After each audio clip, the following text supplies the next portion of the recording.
Bismillahirrohmanirrohim. Barakaning sabablari. Taqvo. Taqvo so'zining lug'aviy ma'nosi saqlanish, ehtiyot bo'lish deganidir.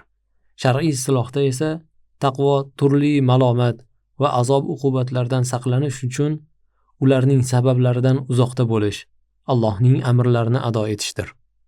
Hazrat Ali radhiyallohu anhu taqvoning ma'nosi haqida so'radilar. Shunda u zot taqvo Allohdan qo'rqish, Qur'oni Karimga amal qilish, ozga qanoat qilish va oxirat kuniga tayyorgarlik ko'rish deb javob berdi. Abdulloh ibn Mas'ud radhiyallohu anhu taqvo isyon qilmaslik, itoat qilish, Allohni unutmaslik, uni zikr etish, shukr qilish, kufr keltirmaslikdir deydi. Abu Hurayra radhiyallohu anhu ga bir kishi taqvo nima deb savol berdi. Shunda yalangoyoq yantoqzordan yurganmisan dedilar. U kishi ha yurganman dedi.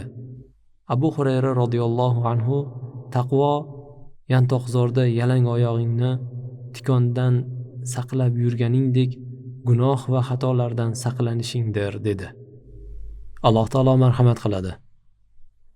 Kim Allohga taqvo qilsa, u unga tashvishlardan chiqish yo'lini paydo qilur.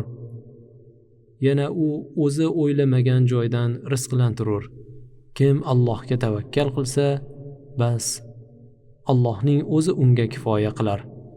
Albatta Alloh o'zi xohlagan ishiga yetuvchidir. Alloh barcha uchun miqdor, me'yor va muddatni tayin qilib qo'ygandir. Taloq surasi 2-3 oyat. Ushbu oyatning tafsirida quyidagi hadis sharif keltiriladi. Abu Zar radhiyallohu anhu dan rivoyat qilinadi. Rasululloh sallallohu alayhi va sallam men bir oyatni bilaman.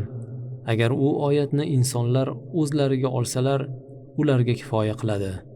Deb, kim Allohga taqvo qilsa, u unga tashvishlardan chiqish yo'lini paydo qilur. Oyatini uzoq vaqt qayta o'qidilar. Dorimiy rivoyati. Solih kishilardan biriga narx-navolar ko'tarilib ketdi deb shikoyat qilindi.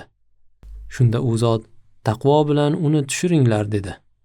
Hamma xayr baraka taqvoda. Alloh taolo taqvo qilgan kishining yo'lini ochib qo'yadi. Kim rizqi, moli, farzandi va ishlarida baraka bo'lishini xohlasa, taqvo yo'lini tutsin. Vassalamu alaykum va rahmatullohi va barakatuh.